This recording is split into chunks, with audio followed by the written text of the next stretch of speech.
We're honored today to have Sally Spener here today, who is the U.S. Section Secretary for the International Boundary and Water Commission San Diego office. Since 2012, she has served as U.S. Section Secretary. In that capacity, she has managed the Foreign Affairs and Public Affairs offices for the U.S. Section, providing foreign policy advice to the Commission, leading diplomatic matters with the Mexican section of the Commission, negotiating, drafting, and implementing international agreements and overseeing translation and interpretation functions. He previously served 13 years as the U.S. Section's Public Affairs Officer, where she directed the communications, media relations, and public outreach activities for the U.S. Section. In that capacity, she established the U.S. Section's Citizens Forum Outreach Program, which includes 5 volunteer boards in border communities who conduct regular public meetings. Prior to her government service, Ms. Spener served as Executive Director of Common Cause Florida, where she was a community organizer and lobbyist on issues related to campaign finance reform and government ethics, 2 things which are very close to the heart of the League of Women Voters. And I was on the League of Women Voters board too when I was doing that. You didn't tell us that. In my local community. Yes. Oh, good for you. You're one of us. Let me see. She also worked for over a decade as an award-winning broadcast journalist, including her job as news director of WFSU-FM, the national public radio station in Tallahassee, Florida. Fluent in Spanish, Ms. Spener holds a BA in Latin American Studies and Theater from Wesleyan University in Middleton, Connecticut. She also studied at the National Autonomous University of Mexico, UNAM, in Mexico City, the University of Salamanca in Spain, and St. Louis University. A native of St. Louis, Missouri, Ms. Spener has lived in border communities in Arizona, Texas, and California, where she currently resides. So thank you, Sally. I've asked her today to give us an overview of what the Border Commission does, because I think that context helps us understand what they're doing. Go ahead, Sally, it's all yours. Great. Is everybody able to see my presentation and my screen? Yes. Not yet. There, yes. Okay, sometimes there's a little time lag when that happens. So anyway, well, thank you very much for the invitation. As Anne mentioned, I'm going to be talking about what the International Boundary and Water Commission is and what we do boundary-wide. And then I'll be focusing on our activities related to the border sanitation problem here at San Diego, Tijuana. And then I'll also be talking about our Colorado River project, because that is an important project for San Diego's water supply.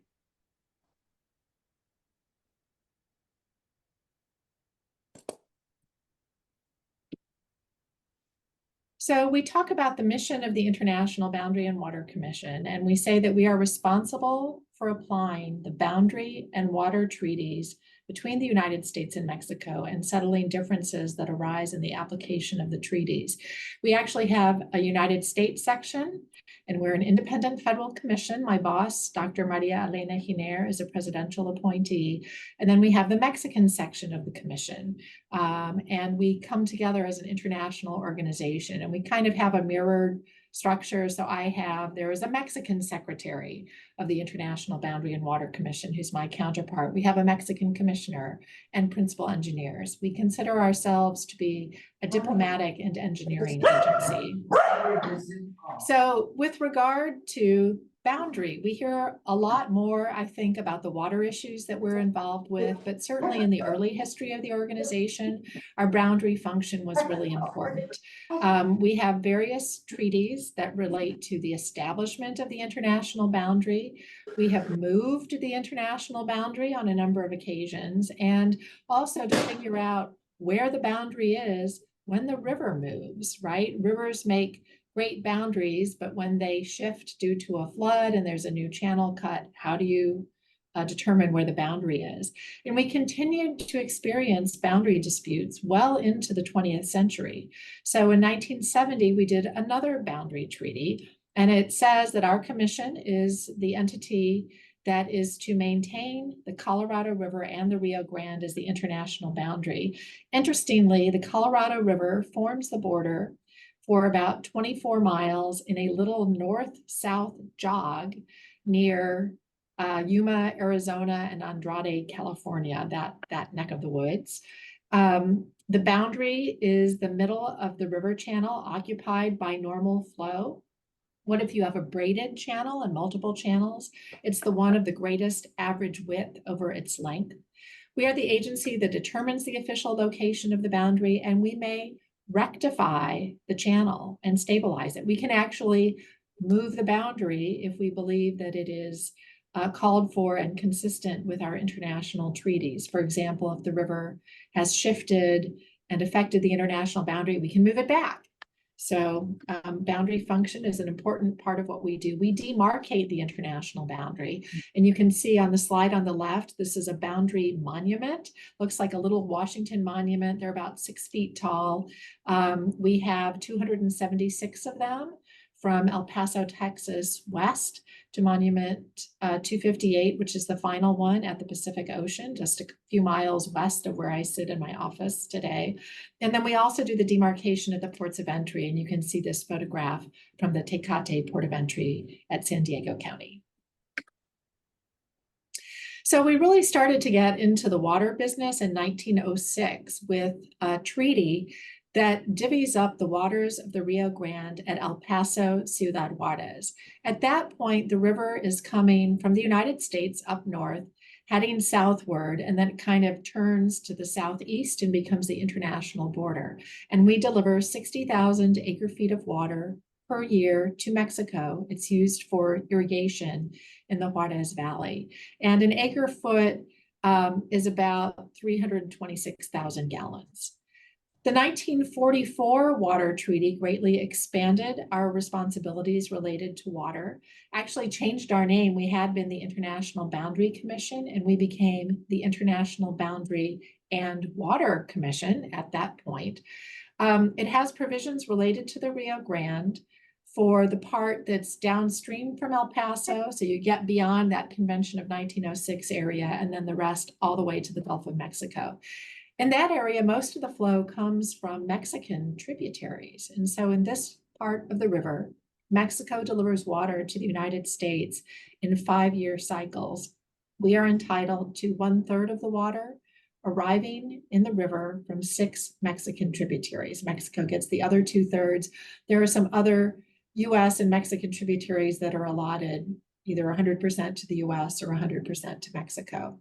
And both of these treaties have exceptions to the delivery requirement in the event of extraordinary drought or accident to the water infrastructure in the region. For example, if you had a dam failure or a canal failure or something of that nature.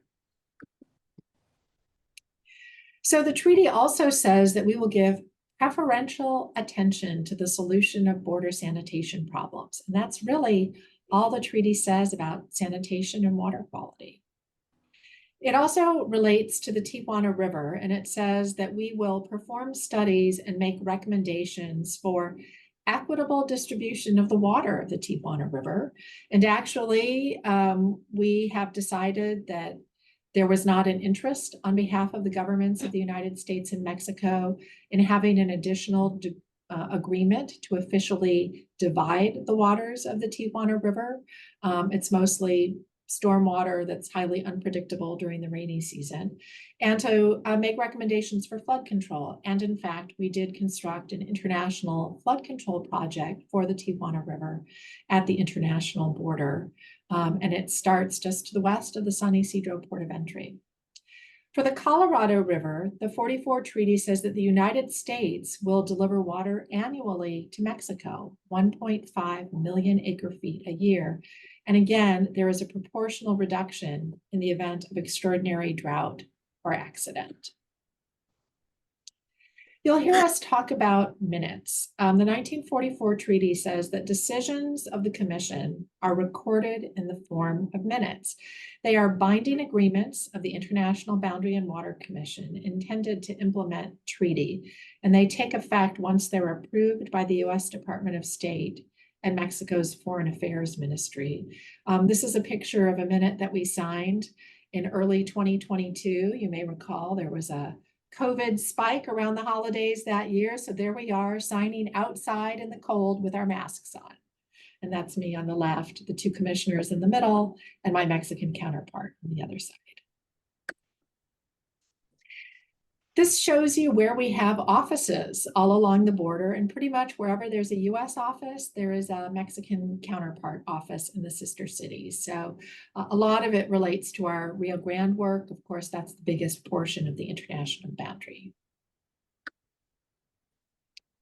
This is a picture of Amistad Dam.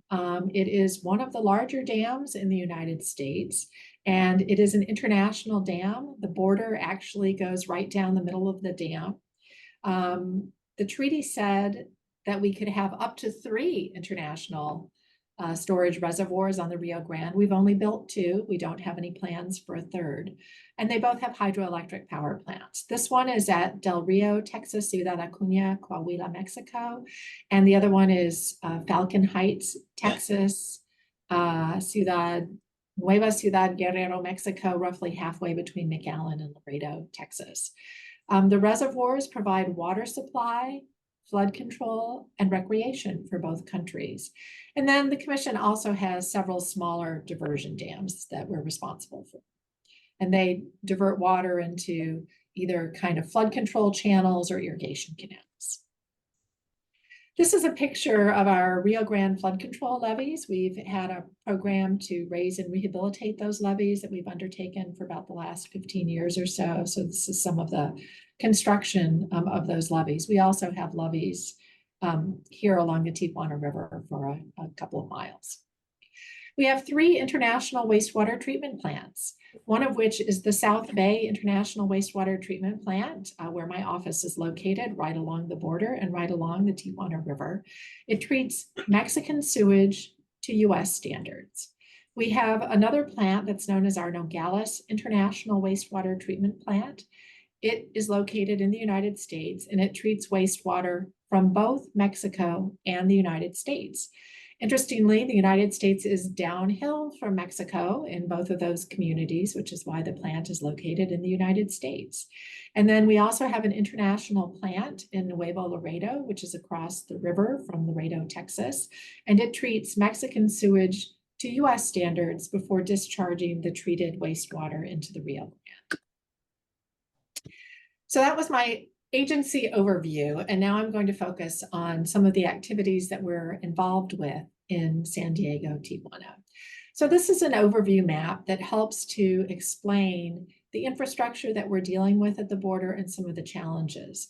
You'll see in blue the Tijuana River, and it is flowing from Mexico into the United States. Interestingly, if you're to travel farther east, it actually crisscrosses the border, and we have a couple of Tijuana River reservoirs in the United States. But the last bit of it flows from Mexico into the United States. When we get those winter storms and the rainy season flows, they are mixed with untreated sewage from Mexico. So sometimes you'll hear about these large volumes of flow in the river. And it's mostly stormwater, but when it's contaminated with raw sewage, you don't want to swim in it for sure. And you don't want to swim in the ocean where that river is coming at the coast. And you can see indeed that it flows at the coast, goes through the Tijuana River estuary, and then hits the coast right the southern edge of Imperial Beach, California. If you haven't been to the estuary, I recommend that you visit there. I'm a bird watcher. It's a great place to go hiking, bird watching, and enjoy nature. So what you see, something in orange, sort of towards the right of your screen that says PB Sila, that is a pumping station. And when it's not raining and we just kind of have the normal dry weather flows in the river, that pumping station pumps that flow out of the river, so it doesn't come into the United States. So when this station is operating properly, we shouldn't have any transboundary flow in the Tijuana River. At that point, we're able to prevent sewage from entering the United States at the Tijuana River. And then you see that it goes through these pipelines. There's one in orange. There's one in the middle of the screen that's kind of a grayish color. And you see these other two pump stations, 1A and 1B. You see the international treatment plant that's toward the middle of the screen. So we have wastewater from Mexico that is in this international collector that is in the pipeline. Are you able to see my cursor as I'm pointing to these things? Okay, great. So you'll see it's coming in the international, so it gets pumped out of the Tijuana River. So some of it stays in Mexico. And then we have the wastewater from the international collector, and it is going to the international treatment plant where it is treated. Then it goes through an underground pipeline and is discharged 3.5 miles offshore through the South Bay Ocean outfall. The other portion of the flow comes to this area called San Antonio de los Buenos. It's about 6 miles south of the border. There's, in theory, a wastewater treatment plant there, but it has been essentially inoperational for a number of years.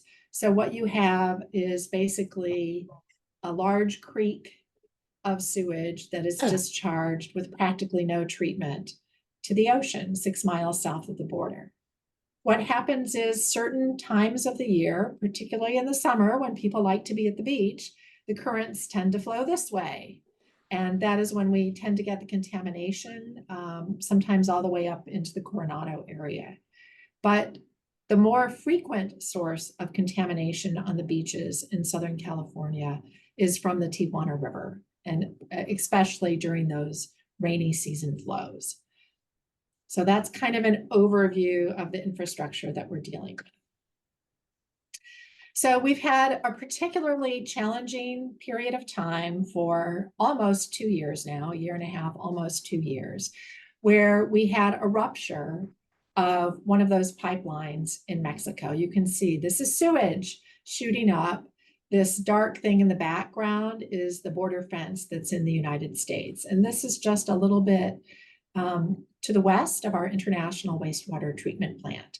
You can see some of the fixes that they did on, there were actually 2 pipelines that failed. One was repaired rather quickly, but this other one was recently repaired, but it has not yet been put into service, so it's not yet fully operational.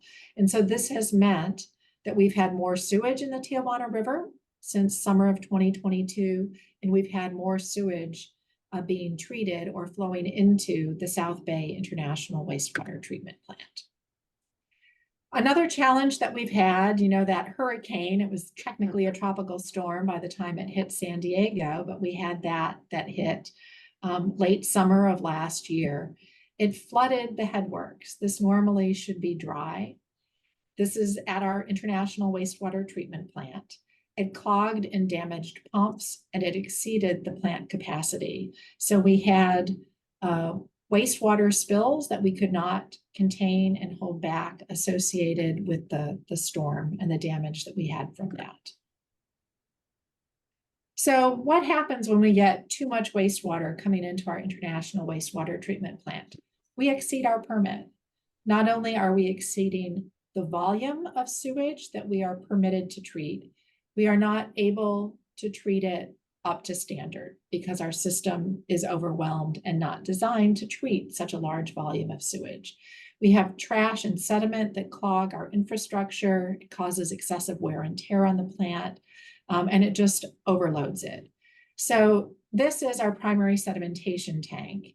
And so when it's working properly, these bars that you see here, they're kind of sliding along slowly, and they're skimming these solids off and help in disposing of them as part of the treatment process. So they were inoperable. And so you have all of this waste and debris accumulating. This is something called the canyon collector. And you know what? I did not show that when I was going through. Let me show you the canyon collectors. There are a number of canyons. As I said, we're downhill. And so whatever is in these canyons flows into the United States. And so we actually have some basins that capture this flow in the United States and pump it back to the International Wastewater Treatment Plant for treatment.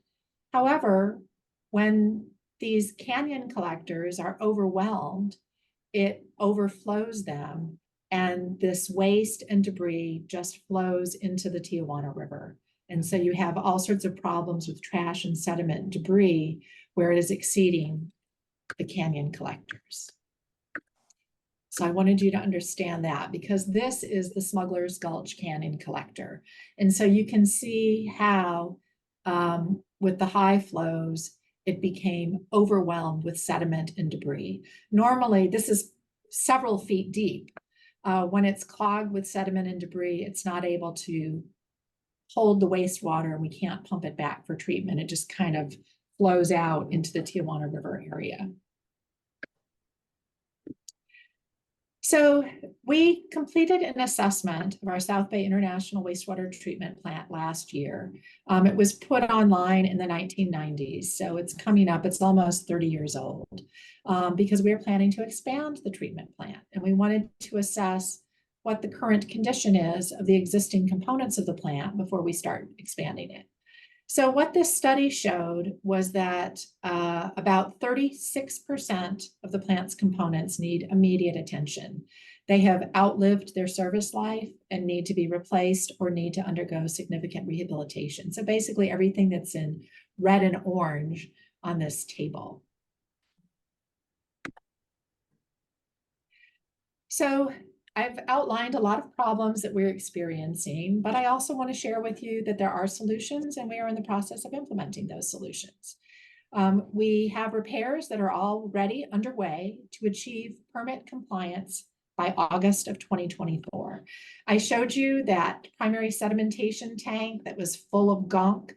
Well, this one is one that's undergoing repair, and I think this one is already back in operation. So we cleaned it out. We got the moving parts moving again, and so we are putting the primary sedimentation tanks back into operation, for example.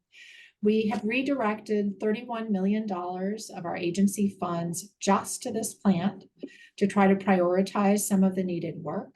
We are installing new pumps. I mentioned they had been damaged or taken out of service because of the excessive debris and sediment that had been coming into the plant. We're also repairing something known as Junction Box 1, JB1, and that helps us to be able to control the flow into the plant. And as we have more control over that, that will help prevent some of the damage that occurs when you have uncontrolled flows coming into the treatment plant.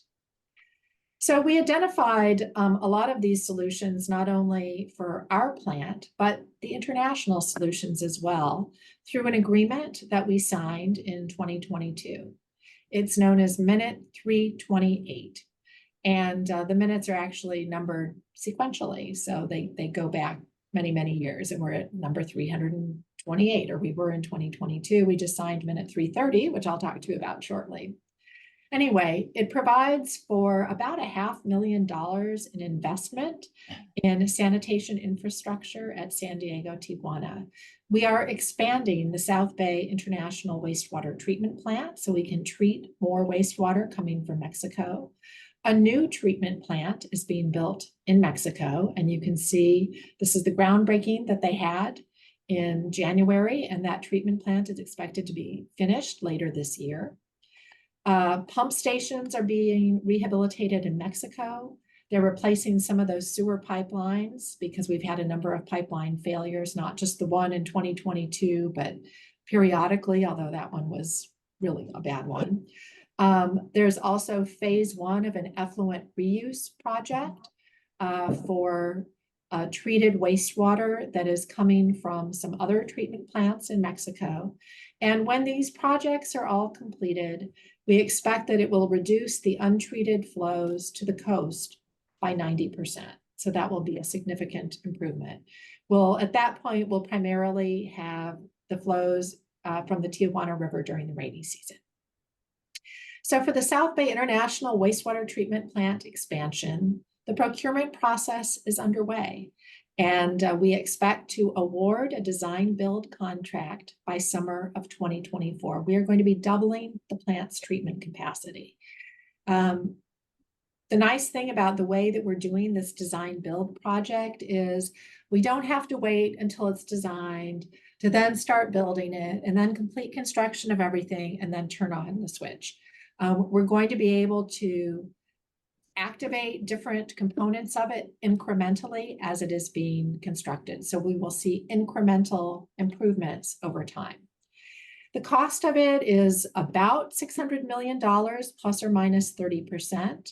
300 million was already appropriated for that. And then we just got about $100 million increase to our construction budget for the current fiscal year. In addition to that, President Biden has submitted to Congress a $310 million supplemental budget request that would enable us to fully complete the project. But we certainly have enough money to get started. The sooner we get the additional funding, the sooner we'll be able to finish the complete plant expansion. If not, we'll just have to get annual appropriations for a few more years to be able to complete everything. So we also have something called Minute 320.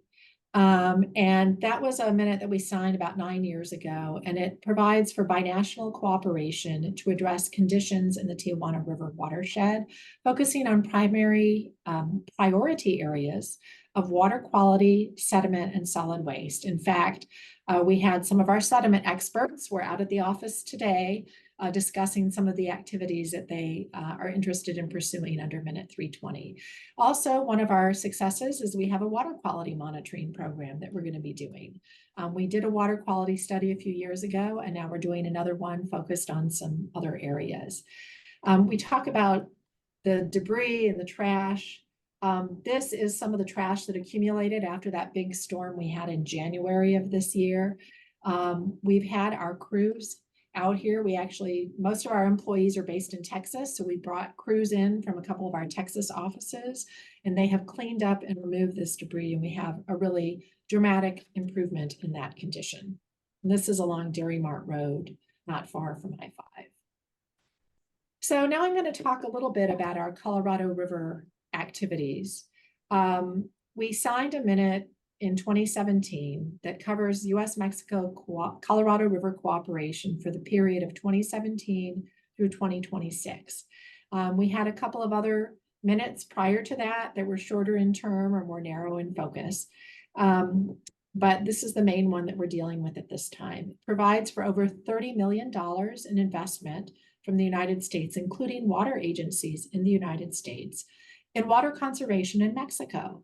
And so those investors receive a one-time water benefit from the conservation projects in Mexico, while Mexico derives the long-term benefits of the project. So if it's a project that's going to conserve water for 20 years, Mexico derives a benefit over time, but the U.S. investor gets, kind of a portion of that off the top. It provides for reductions in water deliveries to the United States and Mexico due to drought. We also have water for the environment, habitat restoration, and monitoring of the benefits of some of the environmental provisions of the minute. And then it covers other operational and water quality aspects such as salinity and flow variability.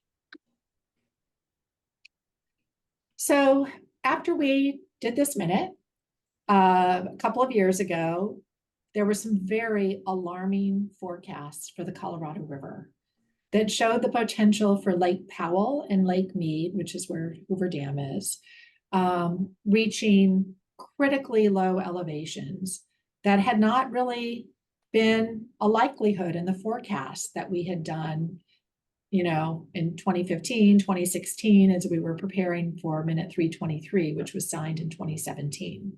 Fortunately, Minute 323 envisioned that there could be changes needed.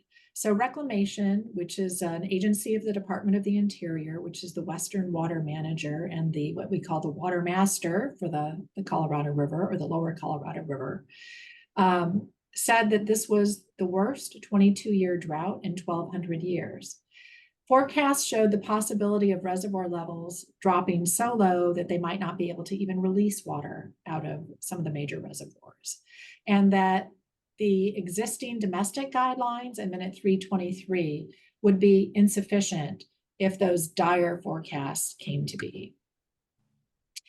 So in accordance with minute 323, we initiated additional consultations with Mexico about what we could do. We established something we called the BERG, the Binational Emergency Response Group, to talk about how Mexico would participate in the additional conservation that we all determined was needed to prevent this potentially dire circumstance from occurring.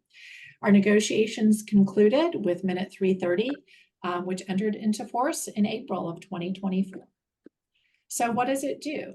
The U.S. lower basin states will be conserving about 3 million acre feet for the period of 2023 through 2026. Mexico is going to be conserving 400,000 acre feet. And the United States is going to be assisting Mexico with that conservation by contributing $65 million.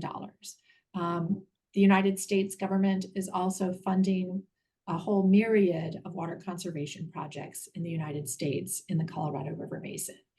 And when those guidelines, the domestic guidelines, as well as minute 323 expire at the end of 2026, we do expect that there will be a new minute with Mexico that will determine how we will cooperate with Mexico for the next period of time. We don't know how long that will be, but that is a negotiation that we all expect to have and to conclude successfully. Again, we're trying to provide for the long-term sustainability of the Colorado River for users in both countries. Anne, at the beginning, in my introduction, mentioned the Citizens Forum program, and we do have a Citizens Forum board in San Diego County. We had our last meeting was at the end of March. And so we should be having another meeting over the summer. I don't have the exact date yet, but you can go to our webpage. If you're interested in learning more about the work that we do, particularly our sanitation work here, we have meetings every few months. They're open to the public where we share information about our activities. So that concludes the formal part of my presentation, and I'd be happy to answer your questions. Thank you. Thank you so much, Sally. That was riveting. Who knew? It was so complicated. Before anybody else asks a question, I'd like to ask a question that Dawn had submitted ahead of time for me to ask you. And has any consideration been given to incorporating portable reuse treatment processes into the design phase of the wastewater treatment plant upgrades as a means to address the water crisis in Tijuana and reduce the volume of wastewater being discharged to the ocean? That's a great question. In the current design process for the expansion of the wastewater treatment plant, we do not have potable water reuse as part of that design package, the design build project that's been put out to bid. However, we are interested in effluent reuse. And interestingly, under our minute 323 agreement, it identifies opportunities for new water sources and things that we want to explore in the future. And one of those things is reuse of effluent from the South Bay International Wastewater Treatment Plant. So it's definitely something that we've been thinking about and looking at. There are some regulatory hurdles in both the United States and Mexico that will need to be overcome before you could have it for potable water reuse. The regulatory hurdles for using it for irrigation are less cumbersome. So I think that's probably a more realistic thing if we decide to move forward with a reuse project for South Bay. The reuse project that is currently contemplated and is being undertaken, at least the phase 1, under minute 328. There are 2 wastewater treatment plants in Mexico that discharge their effluent to the Tijuana River. And it's part of the problem because that pump station has limited capacity. So while that stuff's coming in, it means that there's less stormwater that we can pump out. And so there is a project to discharge that effluent elsewhere, and then in the future, potentially use it for irrigation in Mexico.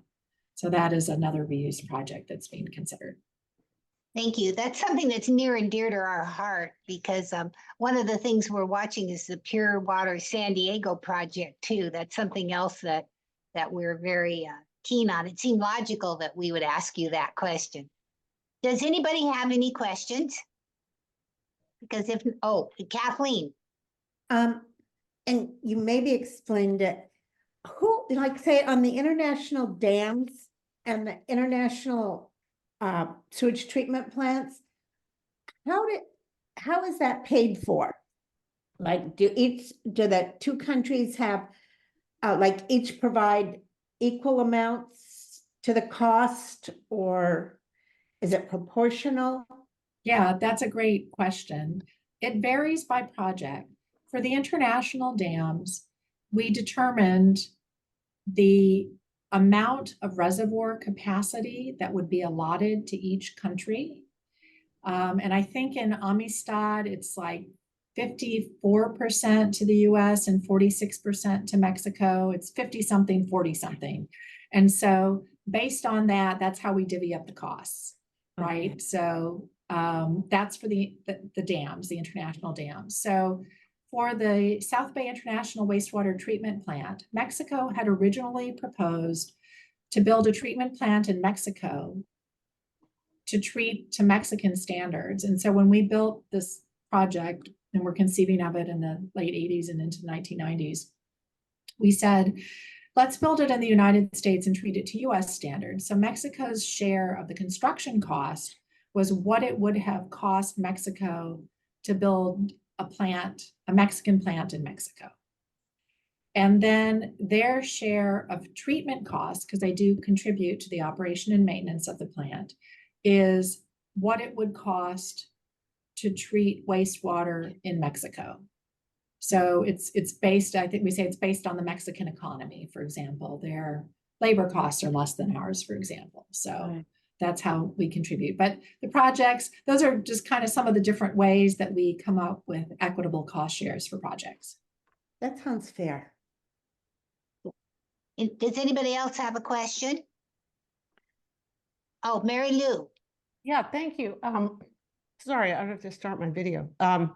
Thank you for this presentation. Could you just go over the timeline for when the repairs are going to be started and completed? I know there's a great deal of concern about the ongoing pollution and the health impact upon residents in the United States, and there's ongoing data collection, even regarding air pollution. And so I think that this lengthy exposure period has a lot of health consequences. And so I just wanted to know what the actual timeline is. Right. So there are a couple of dates that I want to share with you. So one is that the existing plant will be returned to permit compliance by August of this year. So we will be treating, we will not be exceeding the plant capacity, and we will be treating it to US standards before discharging that effluent through the offshore pipeline. So that's one. The new treatment plant in Mexico, Mexican officials have told us is to be completed this year.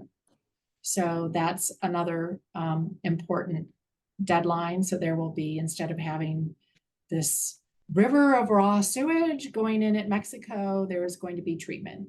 There is still some wastewater that we're likely to have coming there, but it'll be significantly reduced, greatly reduced. And then we are going to be awarding the design build contract for our expansion of our wastewater treatment plant in summer of 2024.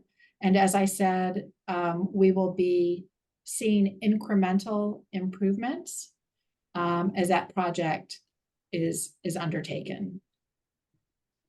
And so until we get the contract awarded and et cetera, we'll have a better idea of the actual schedule for that. But do you have, in the contract language, what was your language about completion time?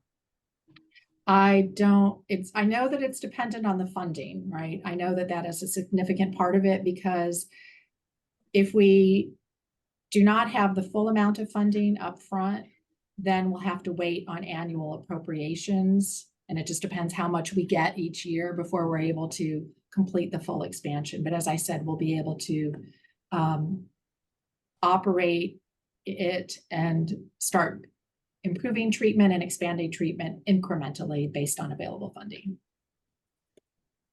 Okay, well, thank you. It doesn't feel very satisfying to have not the appropriations that you need, and secondly, no timeline really, because you don't have the funds.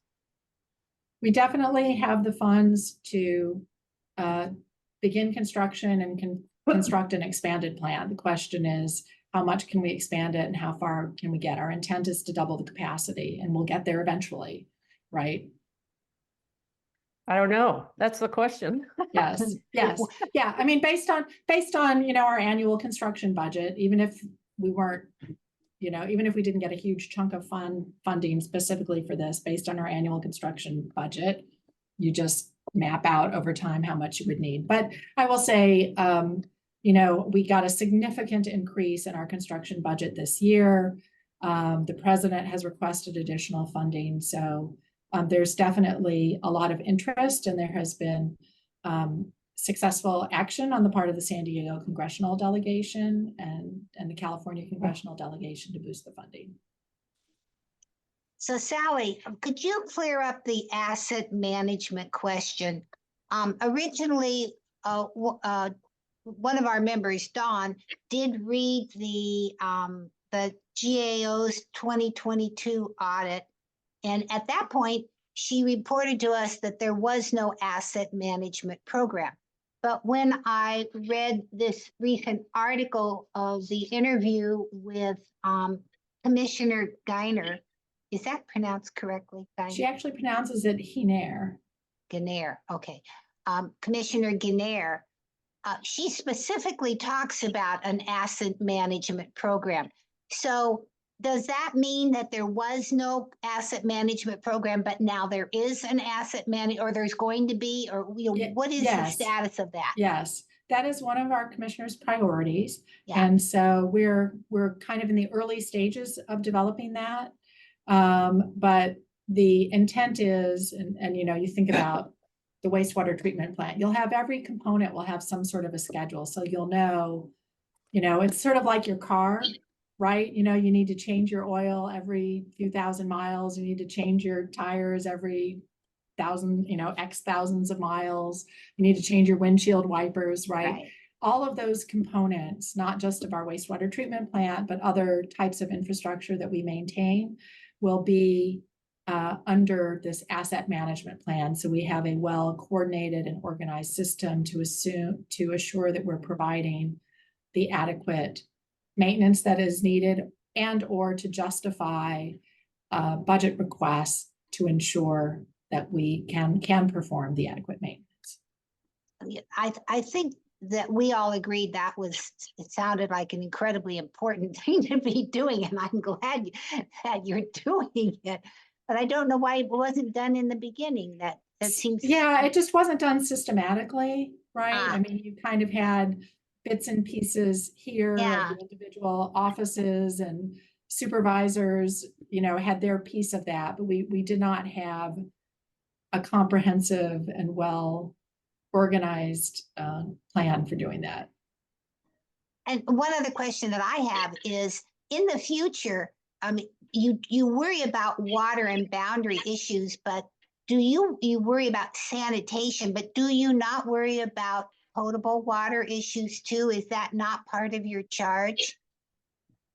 So our responsibilities related to water supply are application of those water treaties that I mentioned.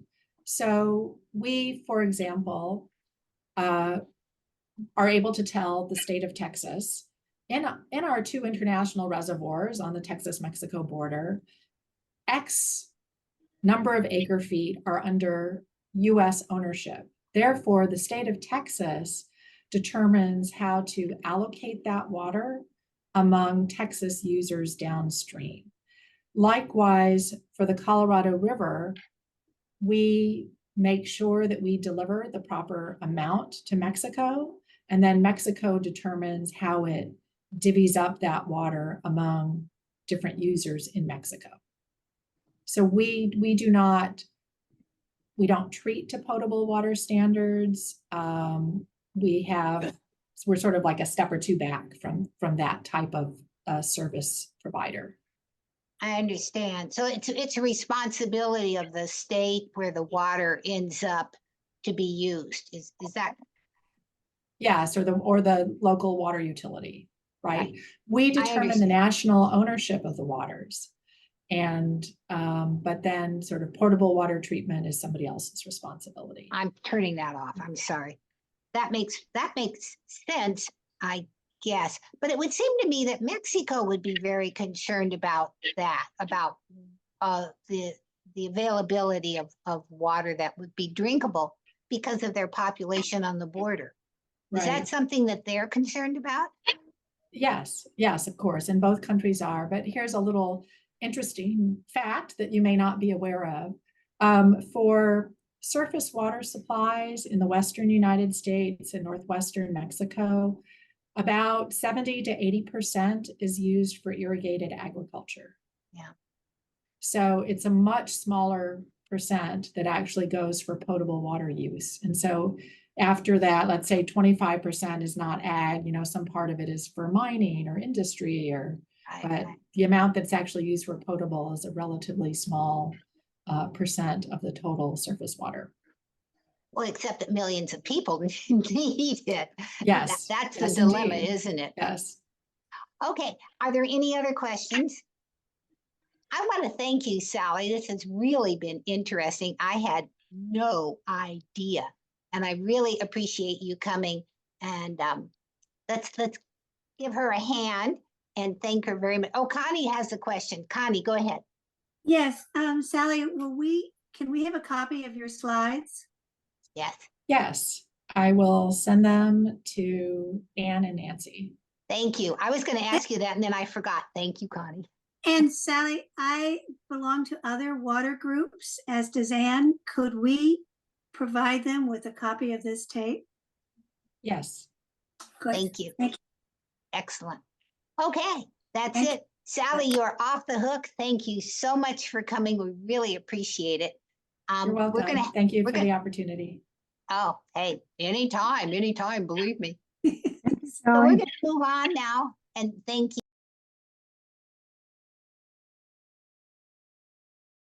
you.